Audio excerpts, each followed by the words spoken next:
గురు బ్రహ్మ ప్రేక్షకులకి నమస్కారం అండి. ఈ వీడియోలో 2025 సంవత్సరం మే 14వ తారీఖు లోపు ఇప్పటి నుండి వచ్చే సంవత్సరం మే 14వ తారీఖు లోపు సంతాన యోగం ఉన్న రాసుల వారు ఎవరో చాలా క్లియర్గా చెప్తానండి. శ్రీ దుర్గాదేవి జ్యోతిష్యాలయం. మీరు ఇప్పుడు వరకు ఎక్కడెక్కడో జ్యోతిష్యం చెప్పించుకుని నిరాశ చెంది ఉన్నారా? అయితే ఒక్కసారి గురువు గారికి ఫోన్ కాల్ చేసి చూడండి. ప్రేమ, పెళ్లి, ఉద్యోగం, రాజకీయం, విదేశీ ప్రయాణం, ధనం నిలకడగా లేకపోవటం, భార్యాభర్తల మధ్య గొడవలు, ఆస్తి తగాదాలు, అప్పుల బాధలు, స్త్రీ పురుషుల ఎలాంటి గుప్త సమస్యలకైనా ఎటువంటి సమస్యలకైనా ఒక్క రోజులోనే పరిష్కారం చూపుతారు. వీరు ఫోన్ నంబర్ 9542637206. ఇంట్రెస్ట్ ఉన్న వాళ్ళు ఎవరైనా ఏ టైంలోనైనా కాల్ చేయవచ్చు. జ్యోతిష శాస్త్రం ప్రకారం గురువు సంతానకారకుడు కూడా. అంటే జాతక చక్రంలో దేవగురువు అయినటువంటి బృహస్పతి యొక్క సంచారం అనేది అనుకూలంగా ఉందనుకోండి, సత్సంతానం కలిగే అవకాశాలు ఉంటాయి. అలాగే శాస్త్రం ప్రకారం సంతాన యోగం ఉండాలి అంటే ప్రధానంగా 5వ ఇల్లు అండి. 5వ ఇల్లు అనేది సంతానాన్ని సూచిస్తుంది. అందుకే సంతాన ఇల్లు అని కూడా పిలుస్తారు. 5వ ఇంటి అధిపతి మీరు ఏ రాశిలో జన్మించినా, మేషరాశి నుండి మీనరాశి వరకు ఏ రాశిలో జన్మించినా మీ 5వ ఇంటికి అధిపతి అయినటువంటి గ్రహం అనుకూలంగా ఉందనుకోండి, మీ సంతాన సామర్థ్యం అనేది పెరుగుతుంది. అలాగే చంద్రుడు కూడా సంతాన విషయంలో కీలక పాత్రను పోషిస్తాడు. శుక్రుడి యొక్క ప్రభావం మీ పైన అనుకూలంగా ఉన్నా మీ మధ్య సామరస్యం పెరిగి సంతాన సామర్థ్యాన్ని పెంచుతుంది. ఏ రాశుల వారికి గురువు వల్ల సంతాన యోగ సూచనలు ఉన్నాయో క్లియర్గా వివరిస్తానండి. 2025 సంవత్సరం మే 14వ తారీఖు లోపు వృషభ రాశిలో గురువు సంచారాన్ని కొనసాగిస్తాడండి. ఈ స్థానం అనేది 12 రాశులలో కొన్ని రాశుల వారికి అనుకూలంగా ఉంది, కొన్ని రాశుల వారికి ప్రతికూలంగా ఉందండి. గురువు కనుక అనుకూలంగా లేడనుకోండి, సంతానానికి సంబంధించిన సమస్యలతో బాధపడతారు. గురువు అనుకూలంగా ఉన్నాడు అనుకోండి, సంతాన సంబంధిత సమస్యలన్నీ కూడా తొలగిపోతాయి.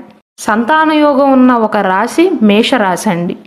ఈ రాశి వారికి కుటుంబ స్థానంలో గురువు సంచరించటం వల్ల సంతాన యోగం పట్టే అవకాశాలు ఉంటాయండి. చాలా కాలం నుండి పెళ్ళైన సంతానం లేక బాధపడుతున్న దంపతులు ఎవరైనా ఉన్నట్లయితే, అంటే ఆ దంపతులలో ఒకరు మేషరాశిలో జన్మించినట్లయితే సంతానానికి సంబంధించిన శుభవార్తను వినే అవకాశాలు ఉన్నాయి. ఎప్పటిలోగా 2025 సంవత్సరం మే 14వ తారీఖులోగా. చదువుకుంటున్న పిల్లల విషయంలో కూడా ఒకవేళ మీకు ఆల్రెడీ సంతానం ఉన్నా, వారు పోటీ పరీక్షలకు హాజరవుతున్నా, ఇంటర్వ్యూలకు హజరవుతున్నా, మీ సంతానం విజయాన్ని సాధించే అవకాశాలు అనేవి బలంగా సూచిస్తున్నాయండి. ఆరోగ్య విషయంలో కూడా మీకు ఆల్రెడీ ఉన్న సమస్యలు అనేవి తగ్గే అవకాశాలు ఉంటాయి. అనారోగ్య సమస్యల నుండి కోలుకునే అవకాశాలు ఉంటాయండి. అంటే మేషరాశిలో జన్మించిన వారికి మే మాసం లోపు పిల్లలు లేని వారికేమో సంతాన ప్రాప్తి సూచనలు ఉన్నాయండి. పిల్లలు ఉన్నవారికైతే సుఖ సంతోషాలను అనుభవిస్తారు. తర్వాత రాశి వృషభ రాశి అండి. ఈ వృషభ రాశి వారికి గురువు యొక్క సంచారం వల్ల తప్పకుండా 2025 మే 14వ తారీఖు లోపు సంతాన యోగం అనేది ఏర్పడుతుంది.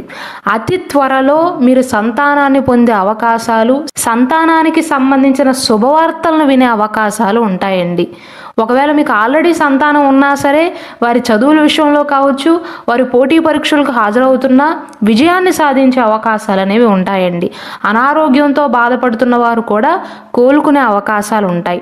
అలాగే ఎవరికైతే సంతానం ఉందో వారి పిల్లల ఉన్నత విద్యాభ్యాసం కోసం ఎవరైతే అవకాశాల కోసం ప్రయత్నాలు చేస్తున్నారో వారికి కూడా అనుకూలమైనటువంటి కాలంగా చెప్పవచ్చు. మొత్తం మీద చూసుకున్నట్లయితే 2025 సంవత్సరం మే 14వ తారీఖు లోపు, అంటే బృహస్పతి వృషభ రాశి నుండి మిథున రాశిలోకి వెళ్ళక ముందే వృషభ రాశి వారికి సంతాన ప్రాప్తి సూచనలు అయితే ఉన్నాయి. ఈ సమయంలో మీరు ప్రయత్నాలు చేసినట్లయితే శుభ ఫలితాన్ని పొందే అవకాశాలు ఉంటాయండి. తర్వాత రాశి కర్కాటక రాశి అండి. ఈ రాశి వారికి లాభస్థానంలో అనగా 11వ స్థానంలో గురువు సంచరిస్తున్నాడు. కాబట్టి సంతాన యోగానికి అవకాశాలు ఉన్నాయి. ఒకవేళ ఇదివరకే పిల్లలు ఉన్నట్లయితే సంతానానికి సంబంధించిన శుభవార్తను వినే అవకాశాలు ఉన్నాయి. అంటే ఏదో ఒక రకంగా పిల్లలు లేని వారికి కావచ్చు, పిల్లలు ఉన్నవారికి కావచ్చు. పిల్లలు లేని వారికైతే సంతానాన్ని పొందే అవకాశాలు ఉంటాయి. పిల్లలు ఉన్నవారికైతే వారి సంతానం అభివృద్ధిలోకి వెళ్ళే అవకాశాలు ఉంటాయి. పిల్లల వల్ల తల్లిదండ్రులకు అదృష్టం పడుతుందండి. ఇంట్లో శుభ పరిణామాలు చోటు చేసుకుంటాయి. పిల్లల విద్యా విషయంలో కూడా ఘన విజయాన్ని సాధించే అవకాశాలు ఉంటాయి. మంచి పేరుని తెచ్చుకుంటారు. ఉన్నత విద్యా అవకాశాలు ఉంటాయి. ఉన్నత ఉద్యోగ ప్రయత్నాలు చేస్తున్న వారికి కావచ్చు, విదేశీ ప్రయత్నాలు చేస్తున్న వారికి కావచ్చు, ఆశించిన ఫలితం అనేది లభించే అవకాశాలు ఉన్నాయి. మొత్తం మీద చూసుకున్నట్లయితే కర్కాటక రాశి వారు ప్రయత్నాలు చేసినట్లయితే మీ జాతకం ప్రకారం గోచారం బట్టి చూసుకున్నట్లయితే 2025 మే 14వ తారీఖు లోపు కర్కాటక రాశి వారికి సంతాన యోగం అనేది సూచిస్తుంది. తర్వాత కన్యా రాశి అండి. ఈ రాశి వారికి నవమ కోణంలో గురువు సంచరించటం వల్ల తప్పకుండా సంతానం కలిగే అవకాశాలు ఉంటాయి. 2025 సంవత్సరం మే 14వ తారీఖు లోపు అంటే వచ్చే ఏడాది లోపు శుభవార్తను వినే అవకాశాలు ఉన్నాయండి. ఒకవేళ మీకు ఆల్రెడీ సంతానం ఉన్నట్లయితే వారి ఉద్యోగ ప్రయత్నాల విషయంలో కావచ్చు, చదువు విషయంలో కావచ్చు ఆశించిన సమాచారాన్ని అందుకుంటారు. ఒకవేళ మీ పిల్లలు చదువుకుంటున్నా, ఉద్యోగ ప్రయత్నాలు చేస్తున్నా, విదేశాలకు వెళ్ళే ప్రయత్నాలు చేస్తున్నా ఏదో ఒక రకంగా కన్యా రాశిలో జన్మించిన దంపతులకు వారి పిల్లల పరంగా ఏదో ఒక శుభవార్త అయితే వింటారండి. పెళ్ళయి సంతానం లేని వారికైతే సంతాన ప్రాప్తి సూచనలు ఉన్నాయి.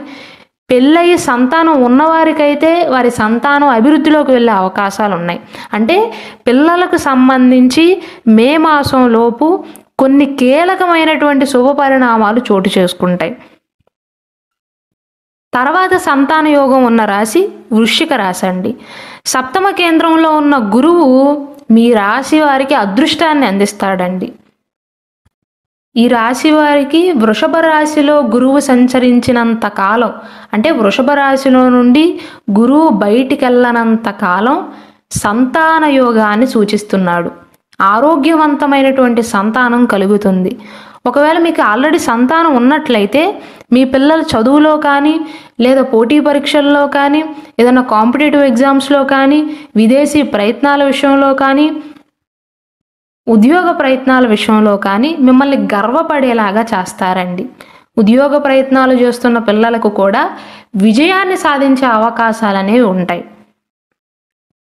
అంటే ఈ వృశ్చిక రాశి వారికి 2025 సంవత్సరం మే 14వ తారీఖు లోపు అనేక శుభ పరిణామాలు పిల్లల పరంగా చోటు చేసుకునే అవకాశాలు ఉంటాయండి. పిల్లల కారణంగా మీరు విదేశాలకు వెళ్ళే అవకాశాలు కూడా ఉన్నాయి. తర్వాత రాశి మకర రాశి అండి. ఈ రాశి వారికి పంచమ కోణంలో గురువు సంచరించటం వల్ల సంతానానికి సంబంధించిన అన్ని విషయాల్లో కూడా శుభ ఫలితాలను వినటం జరుగుతుందండి. సంతానం లేని వారికి సంతాన ప్రాప్తి ఉంటుంది. సంతానం ఉండి వారి పిల్లల ఆరోగ్యం బాగోలేని వారికి ఆరోగ్యం అనేది మెరుగుపడే అవకాశాలు ఉంటాయి. ఇంతవరకు సంతానం కలగని దంపతులకైతే ఖచ్చితంగా మీరు ప్రయత్నాలు చేసినట్లయితే, మీ పర్సనల్ చార్ట్ అనేది బాగున్నట్లయితే, మీకు మీ భర్తకి లేదా మీకు మీ భార్యది ఇద్దరిది కూడా పర్సనల్ చార్ట్ బాగున్నట్లయితే, ఎటువంటి దోషాలు లేనట్లయితే తప్పకుండా సంతానం కలిగే అవకాశాలు ఉన్నాయండి. శుభవార్తను వినే అవకాశాలు ఉన్నాయి. ఒకవేళ సంతానం ఉండి మీ పిల్లలు చదువుకుంటున్నట్లయితే చదువుల్లో మీ అంచనాలకు మించిన పురోగతిని సాధిస్తారు. పిల్లల పరంగా కుటుంబంలో శుభకార్యాలు జరిగే అవకాశాలు ఉన్నాయి. మీ పిల్లలు పెళ్ళిడికి వచ్చినట్లయితే వారికి పెళ్ళిళ్ళు జరిగే అవకాశాలు ఉన్నాయి. విదేశాలలో స్థిరపడే అవకాశాలు కానీ, ఉద్యోగ ప్రయత్నాలు చేస్తున్న వారికి శుభవార్తలు వినే అవకాశాలు కానీ ఉన్నాయి.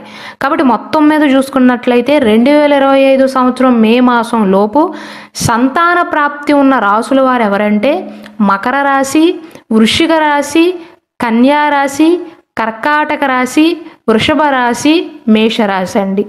ఈ రాశుల వారికి సంతాన ప్రాప్తి సూచనలు అయితే కనబడుతున్నాయి.